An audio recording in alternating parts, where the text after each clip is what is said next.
but she doesn't have to, she's a child. She can wait a few years to. Well, she's going to wait a few years, but they're going to bang. I agree, totally. Wait a few years. I ship them. All right, y'all, we are live.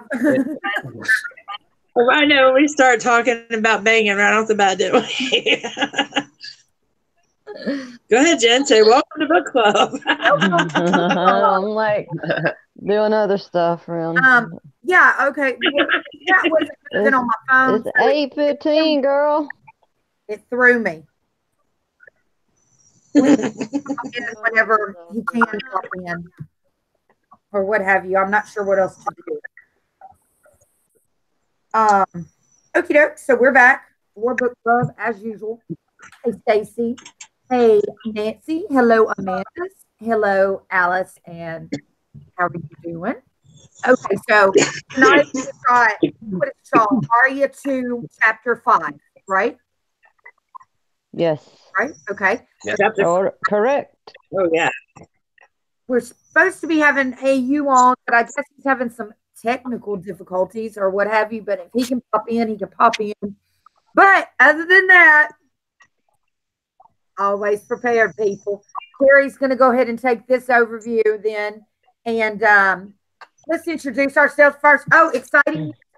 No, you share it. Yes. Exciting news. Ree, you introduce yourself and y'all go down the line and then skip over Kerri. You know how I like to do it. Skip over Kerri and then Kerri, you introduce yourself and go straight on into your overview. Just right. Same format as ever. Okay, so you want me to go first? Okay. Hi, I'm Revengeance. Huh? Okay. I'm Revengeance. You guys know me from here and from Gangbangers and from that Melissa chick that's on Facebook. And you see me around Geek Chat too, posting stuff. And the Imagination Realm. Yeah, shout out to her, man. She's awesome. Check that out if you're not already there. Yes. Yeah, she's awesome, ain't she? Shout out to Carly. Yeah.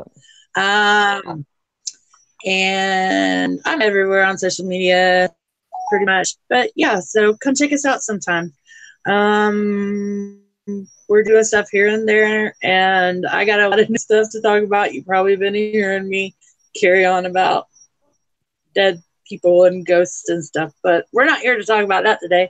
We're here to talk about Arya. So moving on down the line to my next wonderful person on the panel. Well, and hey, we have AU with us today. I'm really excited about that. Oh, I'm sorry, Liz. AU was able to pop in. I just want to acknowledge that. Okay, go ahead, Liz, and tell us your views. Oh, okay. I will. Hi, I'm Liz. And yeah, you can find all my links in the description. Some of you know me as Castalia Reed, and I write a lot of fan fiction, and I'm on Twitter as that. I'm also on Twitter under my real name, Liz Galo, and I ask and answer lots of questions on Quora about Game of Thrones. But my news is tomorrow morning I will be on TV in Toronto, CTV's Your Morning, to chat about, on a superfan panel, to chat about season 8 and Game of Thrones and who we don't want to die and and all that. So I'm pretty excited. If you are in Toronto, you can watch it, and we'll try to get the link. I think we're going to try to, they should give me a YouTube link. If not, we'll try to find one so that everyone can see my 8 minutes of fame.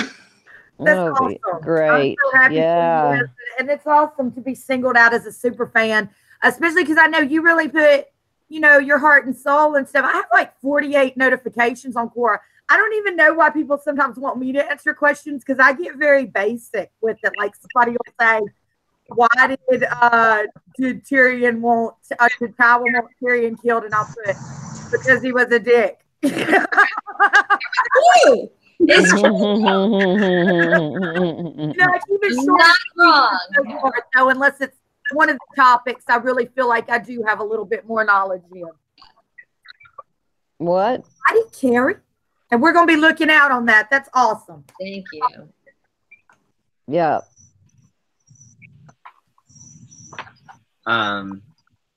Hey, you guys. My name is Branwick. You know where to find me.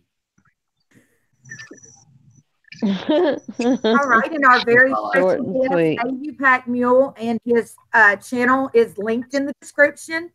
AU, you want to introduce yourself? Yeah, I'd love to. Thank you so much, Jen, for letting me be here. I really do appreciate it. You've got a great panel here already. I've really enjoyed all of your book club chapter breakdowns and looking forward to being a participant. So thank you for having me on. Glad to have you.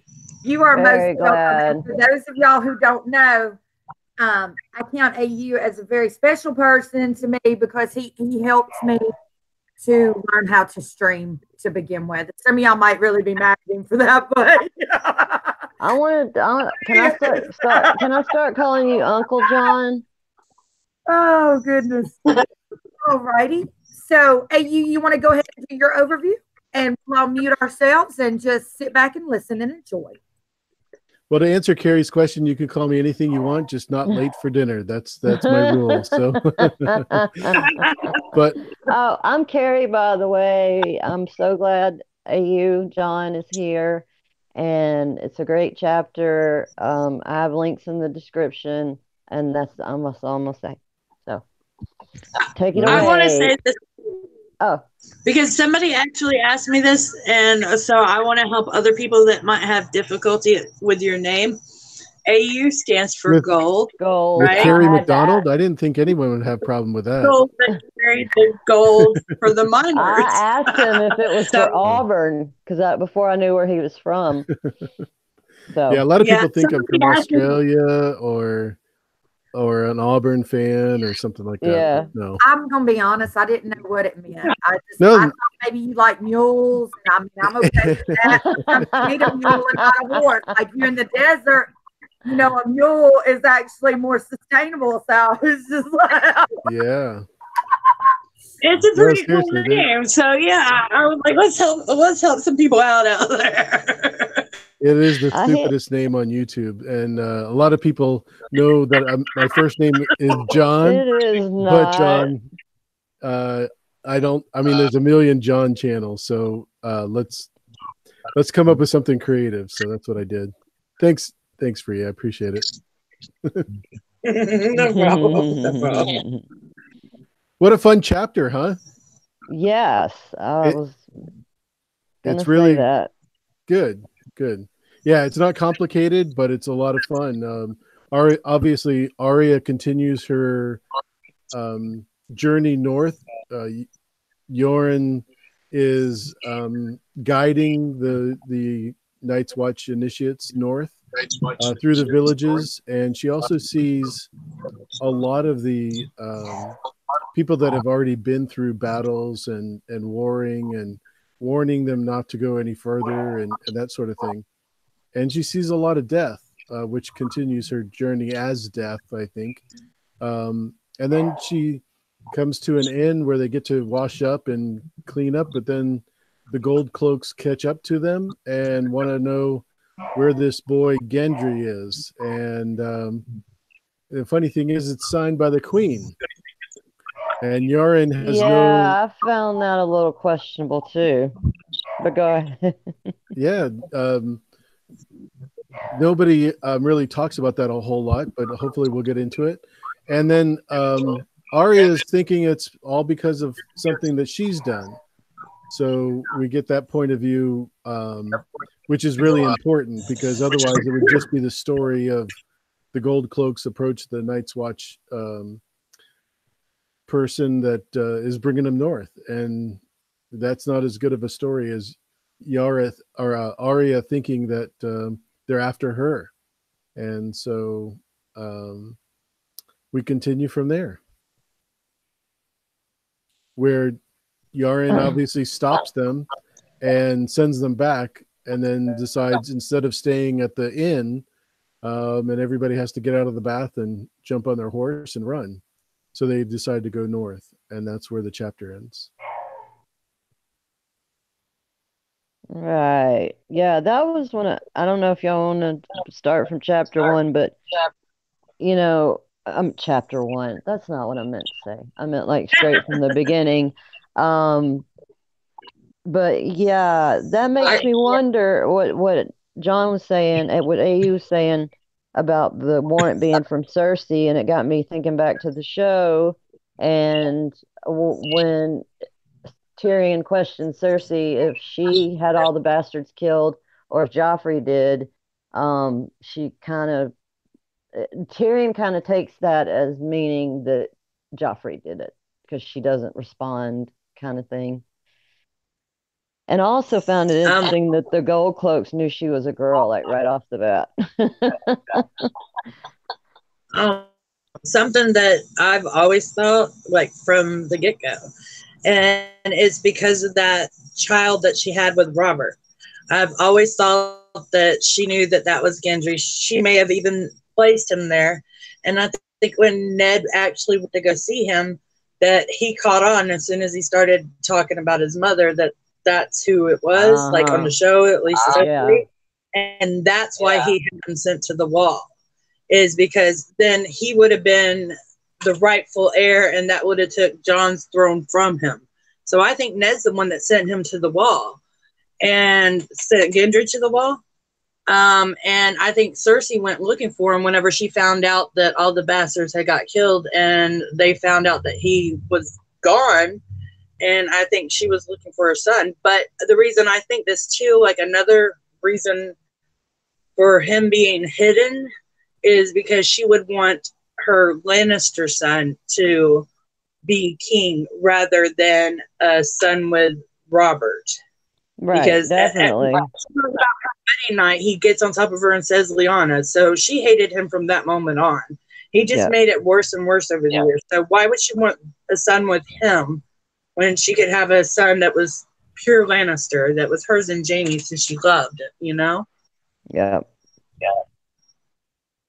Really quickly, who thinks, it's a very popular theory that Robert and Cersei did have a child. Who thinks that's more than likely? Who thinks that? Who thinks that Gendry is? I think so.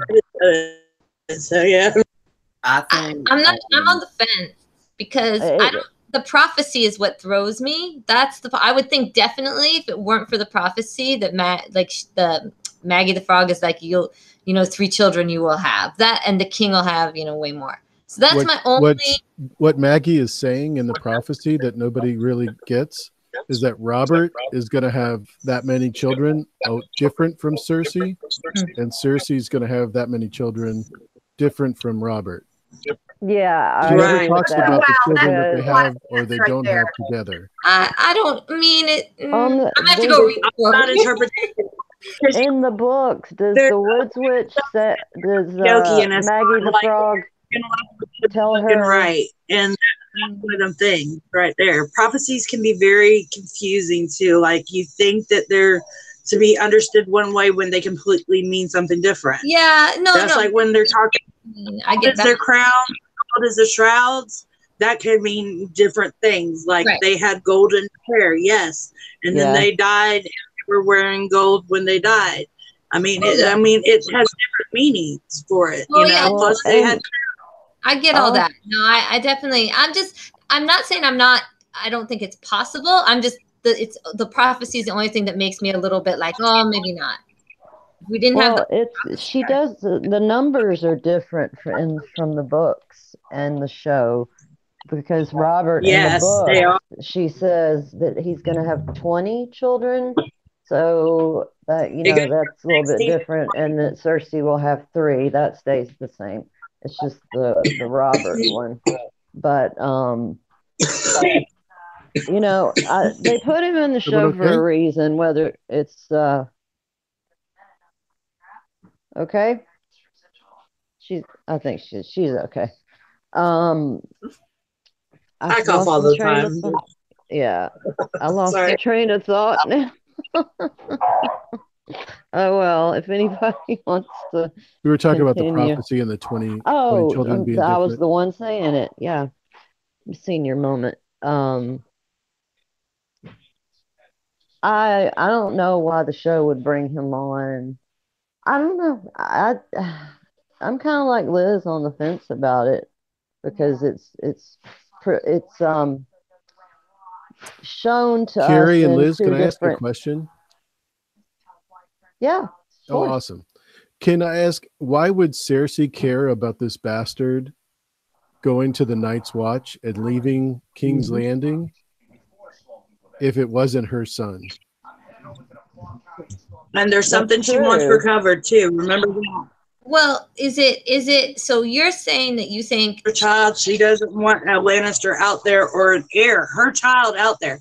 yeah, If nothing else, she's a damn good mother on the show. Think about that. no, I'm going backwards. I think it Yeah. comes down to, and I think the show might have She changed. would want her. Yeah. Who actually gave the first order to kill all the bastards?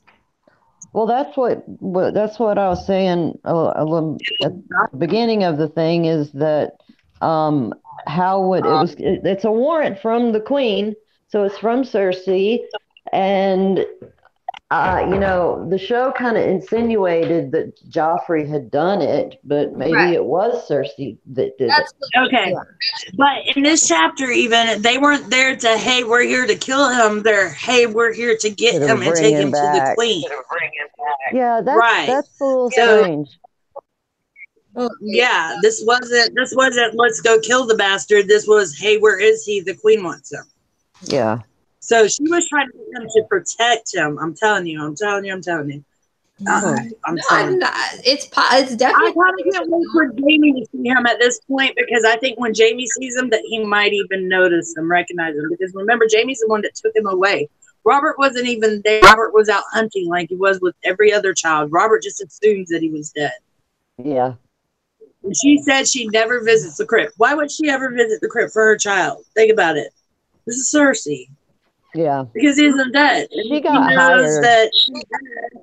by that scene. She with probably- Catelyn. I don't Right. know. It's a big discrepancy that opens a lot of plot holes on Yeah. both sides. Yeah, that's the thing. I can't decide if I think it's just a show plot hole or if it's like, yeah, like it's something. There's something to it. Yeah. I think I it's don't a know. show thing. I Honestly. think that Cersei knows that Joffrey and all them are bastards and stuff. And so she would want him back, because if he really is Robert and her son, then that could be like her last grab for the throne, you know? Right. That's true. Yeah. That is true. Sorry, I'm kind of shivering, you guys. My thoughts exactly. You okay, babe? You all right, Kerri? Yeah, I'm fine. I Thank you, love though. that Tarver guy threw a handful of acorns in that other guy's grave so that an oak might. So Oak, yeah, that was pretty good. cool. And how none of them really understood what was happening up a little further north, and the woman screams at them that they're fools and they're going to kill them all and all of that. Did you notice how the old woman, the first one that said something to him, kind of resembled the crone, and like Yeah. she would She haul it was up? all ragged. Yeah, I thought that was cool. And It's like Bran- we keep seeing representations of the crone pop up all throughout, and different ones actually. It's like they're just echoed all throughout the story. I like how Arya thinks what would Syrio do a lot in this chapter. Yeah. And one thing I'm wondering Okay. about So I want to bring this up. I was having a conversation with our dear Connie about, and you all know Connie super, right? So we were talking about how we both think that Arya is the Stark in Winterfell, right? And because when you think about it, Sansa's a Lannister or Bolton or whatever she is. Jon is Jon Snow or Aegon Targaryen or whatever. Bran is the three-eyed crow. So that leaves Arya. And who is she? She's Arya Stark of Winterfell. She declares it several times. So we were just talking about how she is the Stark of Winterfell. So when you think about how there always has to be a Stark of Winterfell, and just her getting back home and what Ned's purpose was, and Yoren took her when Ned was dying. I think Yoren kind of knew and started training her, because he's the one that first kind of led her towards the Faceless Men. I mean, yeah, Syrio did when he first started talking to her about there's no God. I feel like Ned was training her to be the Stark in Winterfell in a way. And then when he said Yoren, it's like Yoren's the one that taught her to start praying to the God of Death, you know? And she flat out says when she's with the Brotherhood Without Banners, the Beric and Thoros, she said, that's not my God is death. Yep. So, you know, it leads me more and more to the fact, you know, that that's what their whole goal is as the Starks of Winterfell, that they're basically like guardians of the dead or something, you know? Speaking of guardians and Arya and everything, this chapter, you know, she learns about Nymeria being near the God's Eye, and she's getting this great pack together. And later, Arya wargs into Nymeria and stuff, you know. So she's kind of guarding the God's Eye with this giant pack, and she's Queen of the Wolves. Yeah, I definitely think the God's Eye is where everything's going to end, at least in the book. Yeah, I would love to see that. I would love, like, I don't know. I have a lot of different scenarios of what I think would happen on the God's Eye, but either like that's where everything ends and they have like a truce, they have a giant truce there, and all the wolves are around the God's Eye howling. I could just see it. It would be beautiful. We're not going to get that in here though. We get these little snippets of humor, you know, thrown in the book that are always such a little gift. Like when the guy's talking to the keeper, he's like, it's been a bad year for wolves. Like at first you're thinking, bad things have happened and the Starks have, you know, taken some heavy losses, Winterfell, all that. And then, then he literally he's really talking about wolves, like literal wolves. But when I was reading it, the first place your mind goes is that he's talking about Stark bannermen. And he's not. He's talking about the literal wolf pack. Right, yeah, that's so true. I know mine too. That happened to me. Arya doesn't think that anybody too. Think about it more than any of the other characters, the other Starks or any of them. She's been in the Riverlands and kind of owned the Riverlands at this point. Yeah. Which I think relates her actually a lot to her mother. Like I think interesting how she spends a lot of her time in the Riverlands and all of that. And I really she hasn't even tapped into the Tully side yet, though. Like she hasn't even used that to her advantage yet at all, though. Like not in the show or the book. Maybe she also tried to when she sent word to Blackfish trying to get him to help. But the only thing Arya's done is on the show she went in and wiped out the phrase. Yeah, I mean that's really all, and they don't even really know that it was her that did it. They just, you know, so she was avenging. That was straight up avenging. Yeah. And on the prayer in the church says a Stark always being in Winterfell is to fill a pack of White Walkers, and that really made me think of Winterfell, you know, being like a stone prison in our last Bran chapter for wolves, you know, and the Starks are wolves. Yeah. As long as there was a Stark in Winterfell, like, you know, basically imprisoned, then the ice people would stay in the icy area. See, but I thank you, Brandon. But I like that, Brandon. I always see, the only thing I would change is I also see Winterfell not as just a stone prison, but also as like a den. So it's like a warm den that the pups go back to and are safe, but also needs to be protected. I always see it like it reminds me. Okay, Liz, start thinking of Winterfell. There has to be a Stark in Winterfell because the wall is a veil between the living and the dead. Oh, that And the Stark in Winterfell.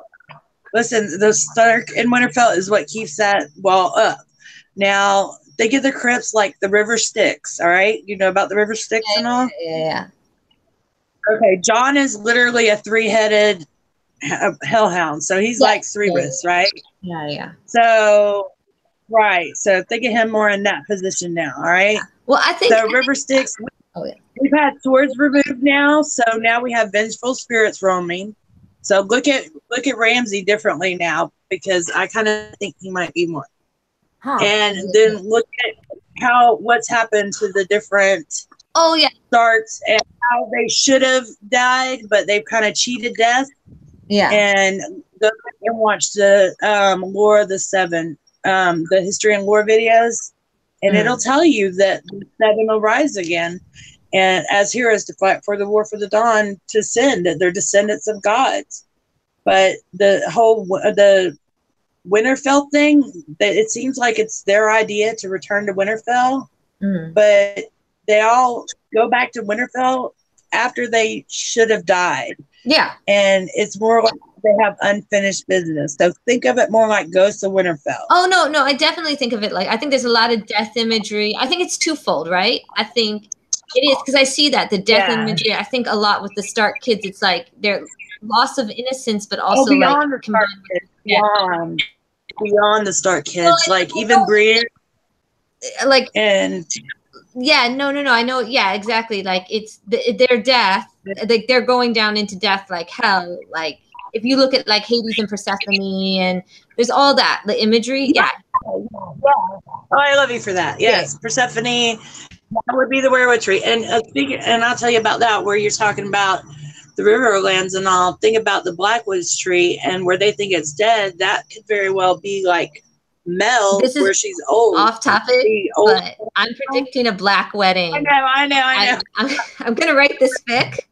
But you know where it goes back to Arya, though. No, where it does go back to Arya. Arya is the only the devotee of the god of death, right? Right. Okay, so she's the only one that is actually like his tool, his instrument, the one that's out doing his bidding and stuff. Yeah, I know they said in the book that she's gonna. I just want to say. What? Go ahead, Kerri.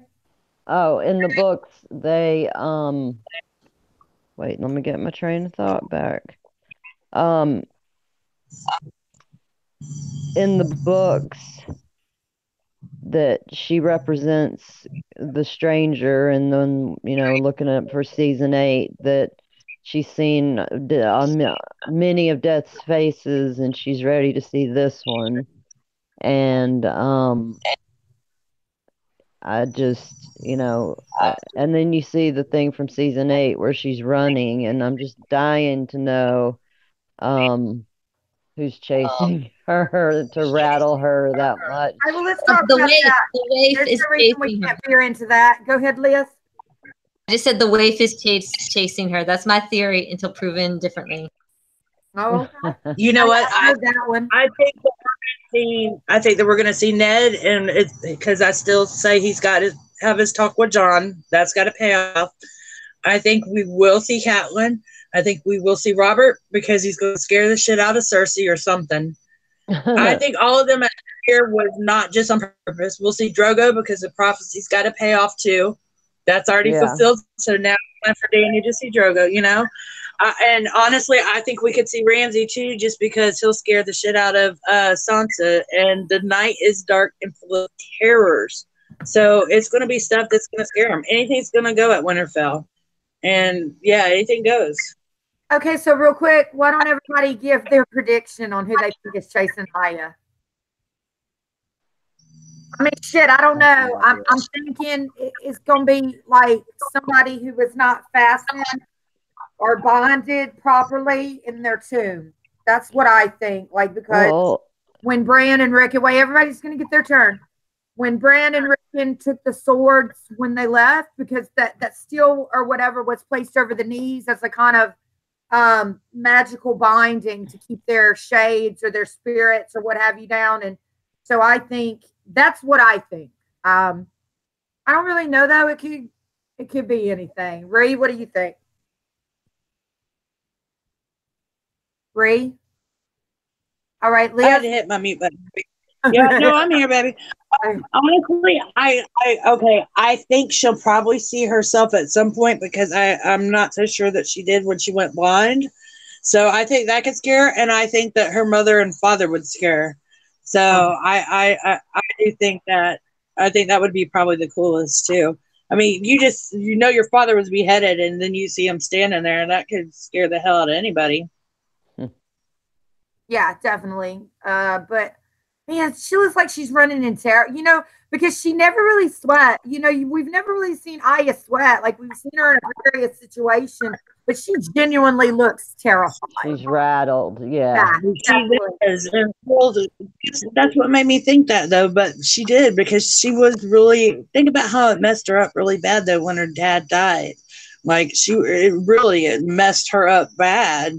So, I mean, I can't think of anyone that ever truly scared Arya. That's the thing. There's no one who was ever really afraid of. So it had to be a horrible memory or horrible moment. Other than if it, like I said, her mom used to mess with her and about being who she was. So maybe her mom about, oh, you're being this, but we know at least one of them was a man. So that's all I can think about.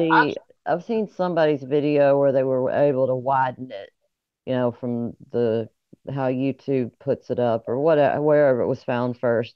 And whatever is chasing her is short. They're short, like maybe some children that are whites, and that freaks her out. And she's not able to. Wait, I think it could be like Liana Mormont, and somebody else. I mean, they look too short for one to be. Do you think that would really scare her, though?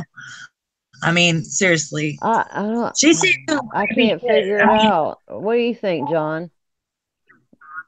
Yeah. Yeah, I like Living on the Prairie. She said that she's trying to trap the Night King, and she's running from it to a trap, and I think that would be more in line of what Arya would be tasked with because of her ability, and she's super fast to begin with. So, matter of fact, in this chapter, Gendry is like, "You don't know how strong I am," and she says, "Well, you don't know how fast I am." Yeah. So she's pretty fast. I mean, that could be that comes into play a little bit later. I agree with John. My first thought was she's running away to save somebody. Like, no, here's the thing too. What if she sees the Night King reveal himself as Bran, and that's okay? Hold on, y'all. We're stepping on each other, and I know 6 is a big panel. Kerri, you go, and then Ree, you go after Kerri. Go ahead, Ree. I'm sorry, babe. No, it's okay. It was one of them brain fart things. What if it's like the Night King reveals himself to be Bran, and that's what truly terrifies her, as she sees him for what he is? That would be terrifying. Yeah, right? I just think it's her more. I mean, you can see a couple creatures following her, but that she's leading them away, maybe from Bran, maybe from Sansa, maybe from, you know, whatever group of people, or she is trying to lure the Night King away so that others can escape. And that would totally make sense because that has been for her in the past. And because she's don't fix it. You know, we've seen kind of do similar traps, and I think maybe you and Amanda are onto something that's very clever. It's very clear, and it makes sense because she really did. Like, wasn't that you know? There's few moments in the show that are quite as satisfying as when you realize that was entirely a trap, and she cuts that candle, and you know she made it herself to the dark. Oh, we got to also remember that. Remember, Arya's really acclimated to being a blind person. She's had that training. So I think John and Amanda are probably onto something right there. But we shall see. You know, this is Game of Thrones, a TV show. It can be something super crazy that none of us ever thought of. Yeah, I want to know. I want to get a count or vote at some point on whether Arya is going to make it all the way through or not. All right, well, let's take that vote right now. I don't think she does. And I'm sorry, y'all. I would like nothing more than for, you know, her to kind of go off on her own, because that's what she tells Lady Crane is like, if she could really do anything she wants to, in my opinion, she would kind of leave everything behind and go exploring with a carefree kind of attitude or whatever, but she doesn't feel that way. So, Reed, what do you think? Are you going to live or going to die? Well, here's the thing. I think she's dead already. So, but okay. I think that, yeah, I think she's dead already. But I think that she had unfinished business, so she's there. But here's something that I was curious about too. And so, after you finish going through this question, will you ask this one for everybody? You can ask it. We'll I'm back to you, and you can. Okay. Anybody who has a question, okay. Come back to me. Come back to me after you go through down the line. Say that again, babe. I'm going to type it so I remember. I said I'm going to type it in our little chat so I remember it. Okay. Yeah. Everybody do that. If you have something, I'm going to go through the group with the Arya question. Working on that. I hope Arya lives, but who knows? I don't know. I don't know either. John, what do you think? Sorry, I think Arya is death. I think that's pretty much the way the 7 is reflecting in the Stark family. So that's my thing. She's already the master of death, and I think that's why she was going to work out really well in the Faceless Men training. Yeah. Nancy T said it best already. Nancy T said cautiously optimistic, but I think she makes it.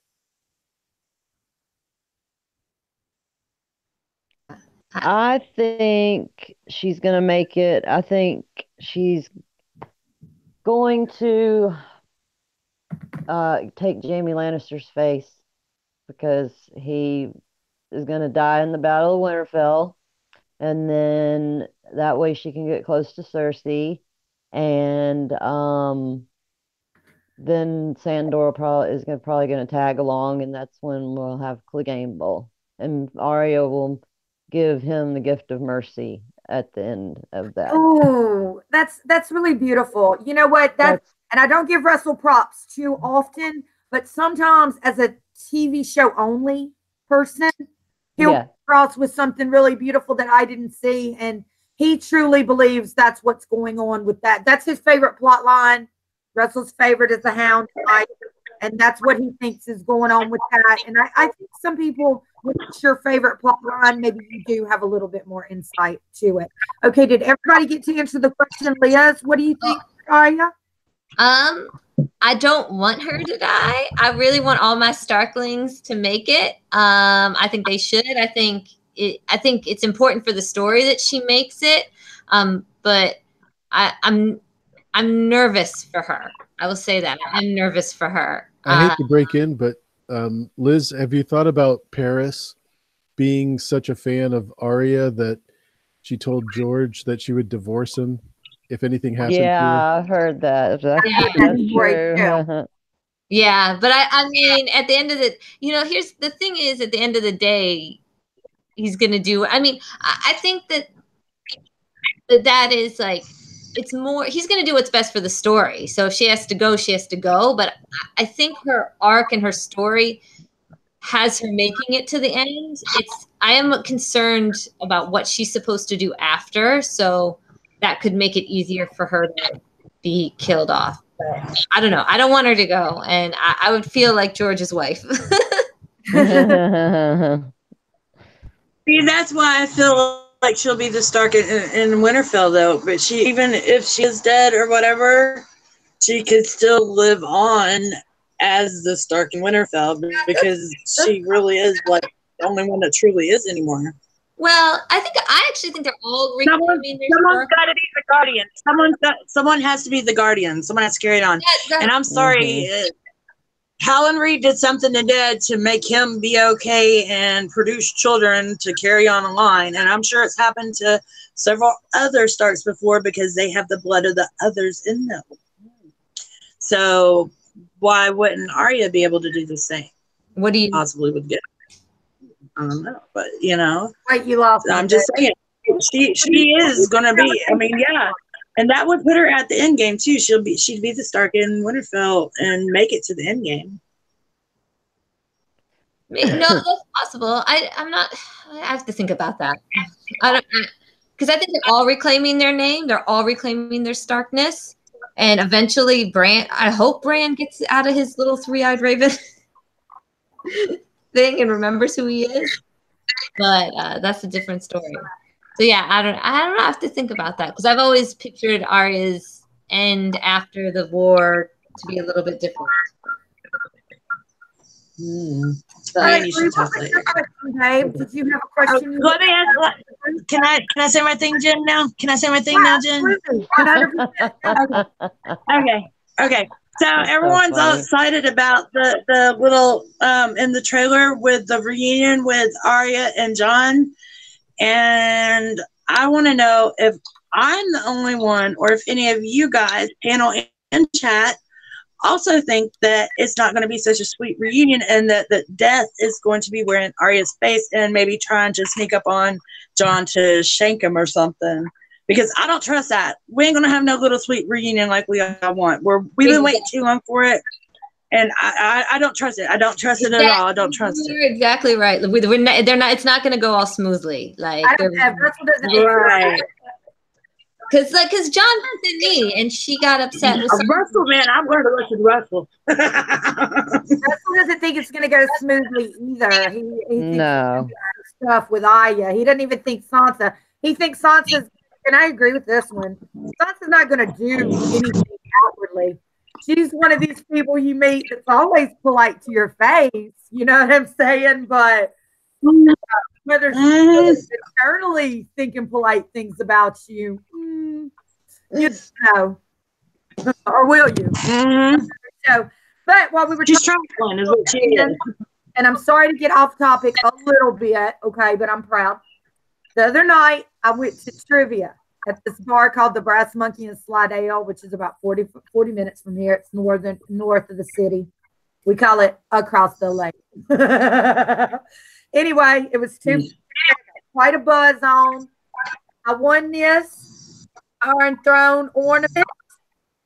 I won a pack of Game of Thrones Oreos and a Hand of the Queen bottle opener. I was the only person who had a perfect round.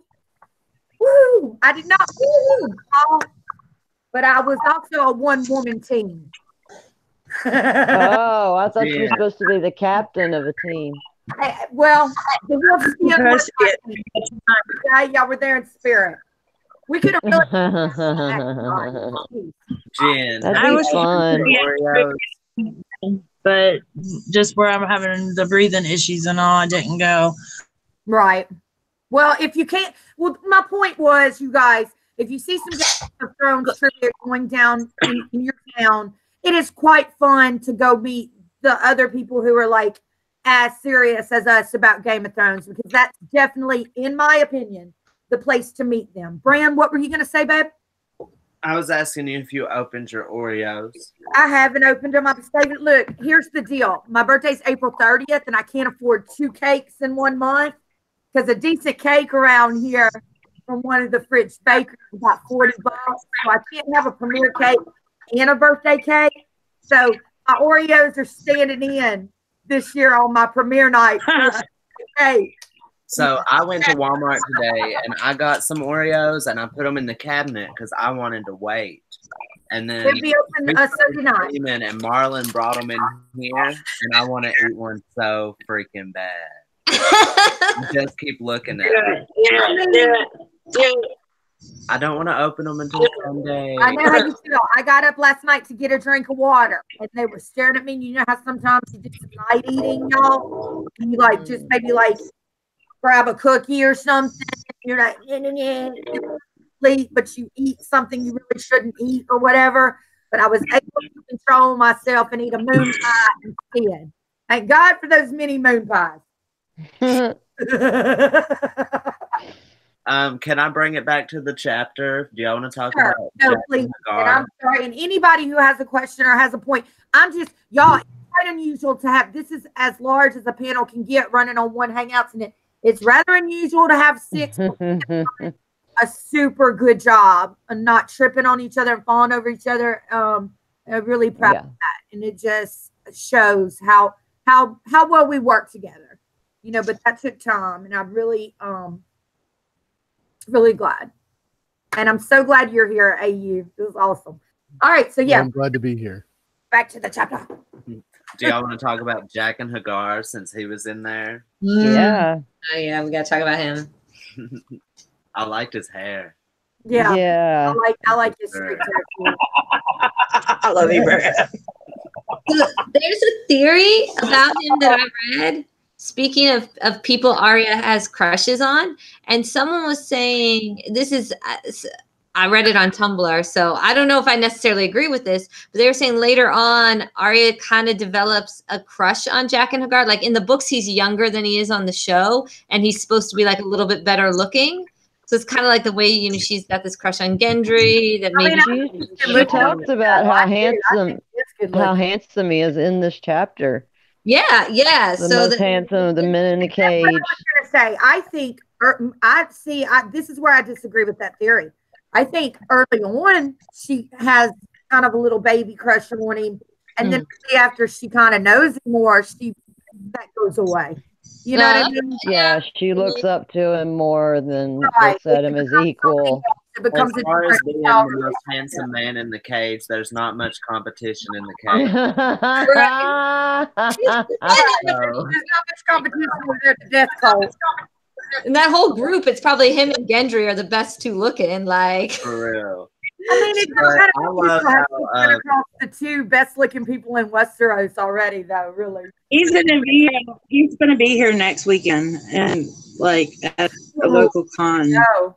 I was gonna see him just to like hit him over the head and like throw him in a sack for Cammy. I asked her if she wanted me to. Do you guys think whenever she says that he talks like Siri, it was different too? Do you think that she just means the accent or something more than that? Like, read it out, Freya. Would you read it out for us? Well, I was just going to say she specifically mentions the accent. Yeah. Okay. Maybe she's just I took it like she was just thinking they're from the same part of the world. Yeah. Or like the demeanor too. Maybe not just the accent, but like, because she suggests it's the accent, but it's something more, right? And so like, I don't know. I have to look at the passage again, but so maybe it's just sometimes like people who are from the same place and like, and you're not from there, you notice things like mannerisms. You don't know the nomenclature. I couldn't control myself. She's spitting out those fancy words.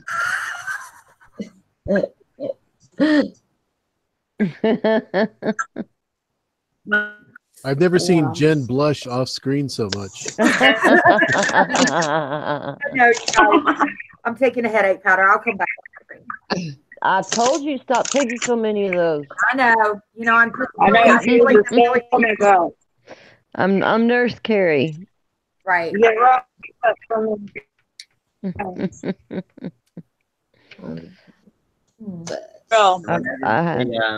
The gold cloaks come. The new people for the wall.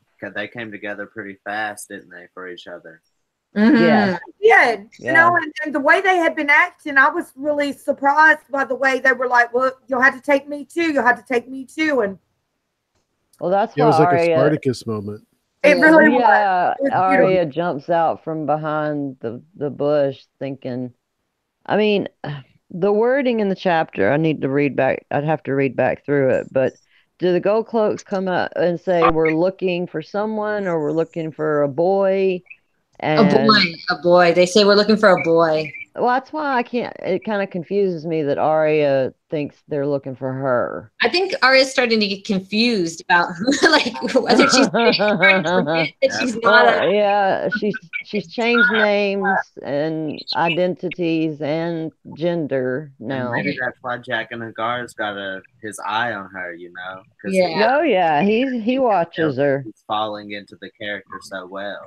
Yeah. I think it's just a moment where she's so used to pretending she's a boy and Ari that she sees the gold cloaks in him, was so afraid of them that when she was leaving King's Landing that they were looking for her at one point, that she just assumes they would be there for her and not anyone else. like, I think that's kind of an interesting eye-opening moment that she's like, oh, wait, there's someone else they might want, you know, in this group. Yeah, she's like, what's so special about you? Right, right. And I love when she gets Biter. Is it Roars or Biter between the eyes with her wooden sword? Practice sword. She's just off, full of fun. It's really good She's over my favorite little psychopath. Right. Does anyone else think that that Biter is actually one of the people from up in the Shivering Seas on the islands where they're like where they all have the pointed teeth and are terrified of water? Is it like Skagos or no? Somewhere else? No, not Skagos. Ib is above, more like no, Ib is the little furry guys. Yeah, but isn't he? I'm talking about it's north though. It's not in the 1,000 miles, I believe, is what it is. It's not in the Summer Isles. It's north of 1,000 miles up in the Shivering Sea. Yeah, that's what I was trying to explain. Go. Yeah, thank you for remembering the name. I'm glad my daughter got me that book of maps. And they're terrified of the water. They won't go in the water upon death. Huh. And I've always wondered if that's what he is, because the way he's described, he sounds exactly like they look. And I'm wondering if somehow he was captured and taken like to the pits or marine or somewhere, because he was a fighter. And they say he was a fighter, Ward says that's what he trained him as and all. So, it makes me wonder if that's where he came from. And they just got Do you remember how they ended up in the black cells? Do we ever find that out later on? Never do. And I was just going to bring that up, Liz.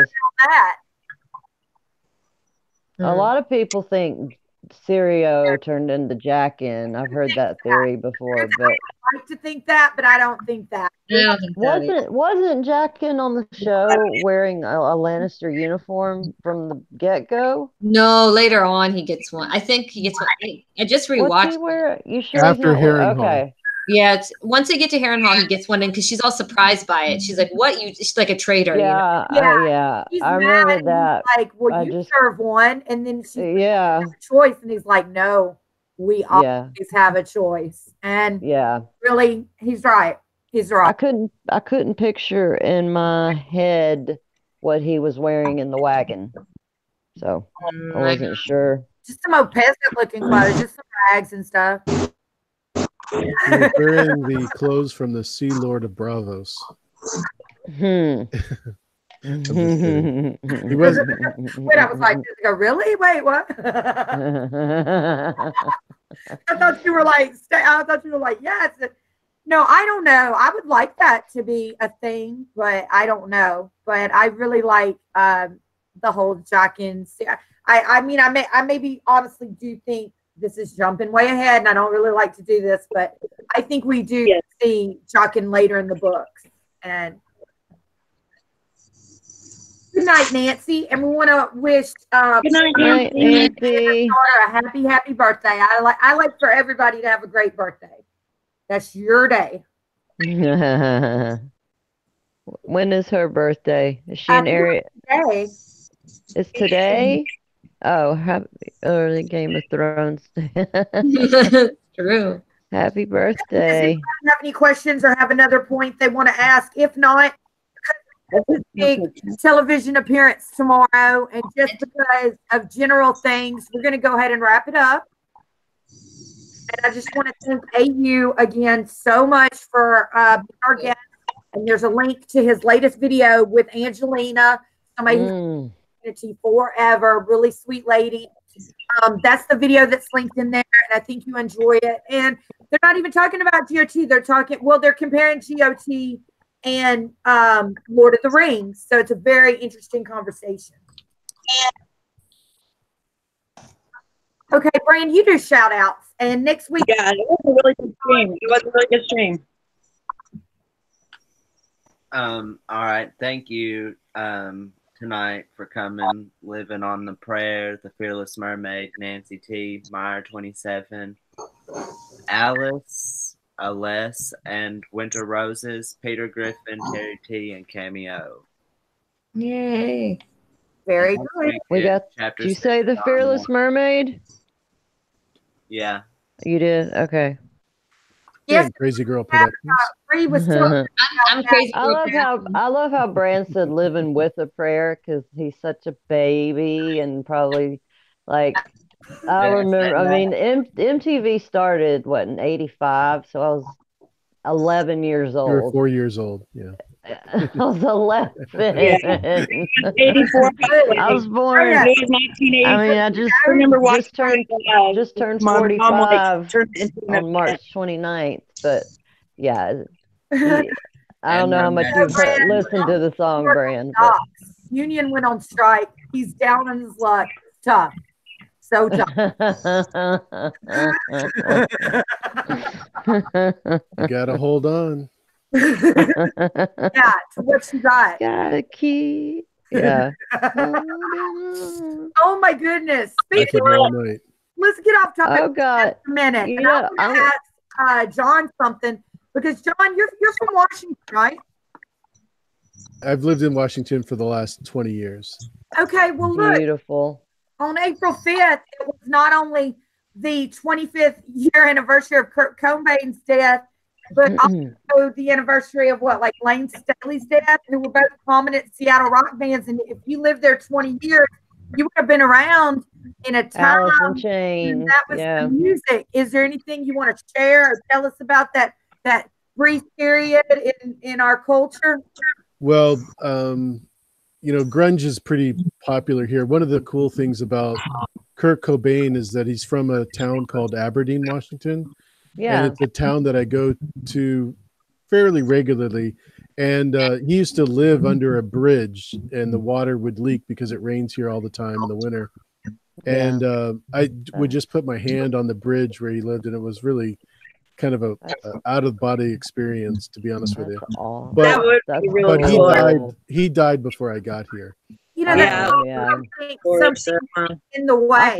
I saw his daughter on RuPaul of all places, and Frances Bean, and she looks just like him, like she always has. So, I remember when she was born. Daily, like you would have been there when they found him basically decomposing in his apartment. That's a really sad story. Do you remember that going down? Well, he died in '94, so that was before you got there. Oh, that was before you got there as well. Okay. That's when I was 20. Song maybe then something in the way. But the Pearl Jam is probably I love the most Eddie Vedder, equal. I saw a lot of. Player I really love that still lives here, but is from your area. They're really good friends. I went to a Lollapalooza in New Orleans at the University of New Orleans and got to see it was Pearl Jam, it was Alice in Chains, it was oh God, Ministry. You couldn't even talk to each other outside. Yeah. That was so loud. And Eddie Vedder was famous for climbing the scaffolding around the stage, and my mom went to that with us, and it was quite an experience. But I've always liked Pearl Jam too, and my little brother's a huge Nirvana fan, and the Hard Rock Cafe in Boston has so much of his memorabilia, all the broken guitars and the lyric, just stuff like that. Keegan was in heaven. He was going to go see Ozzy, and Ozzy postponed. He's sick. Yeah. I knew that. Also, the Stones were supposed to play Jazz Fest here, and it was very expensive to go. I mean, I'm talking about probably $175, and then Mick Jagger got sick, so then they got Fleetwood Mac, and then Stevie Nicks.